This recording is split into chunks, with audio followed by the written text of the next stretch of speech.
লালগোলার OC Atanu Das, SDPO Bhagwangola, CI Bishal police নিয়ে গিয়ে যেটা আমার মেয়ে জামাই বা আমার বিআই বিয়ান এমন নাতনিদের বিরুদ্ধে যে ফিজ নোটিশ ধরিয়েছে, তার চক্রান্তে মুর্শিদাবাদের পুলিশ যে যুক্ত এটা প্রমাণ। এই কেসটার জিয়াউর রহমান আসামি, জিয়াউর রহমান কোর্টে থেকে বেলে আছে। কি করে 1/1/2026 থেকে 9/1/2026 পর্যন্ত 9 দিনে বিভিন্ন প্রপার্টি চক্রান্ত করে ফ্রিজ করার জন্য, আমাকে না পেরে আমার আত্মীয়দেরকে জব্দ করার জন্য, তাদের সম্পত্তি ক্রুক করার জন্য মুর্শিদাবাদের পুলিশ সুপার কে সানিরাজের নির্দেশে যে কাজ করেছে তার ডকুমেন্ট সমস্ত দিয়ে দিচ্ছি।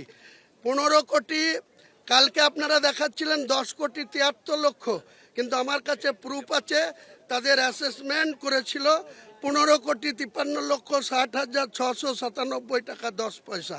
এবং তিনি 21/1/2026 এখান থেকে সেন্ট্রালের ফাইন্যান্স দপ্তরকে এই সম্পত্তি ক্রুক করার জন্য, তাদের ক্রুক করার অর্ডারটা দেখাতে বলুন।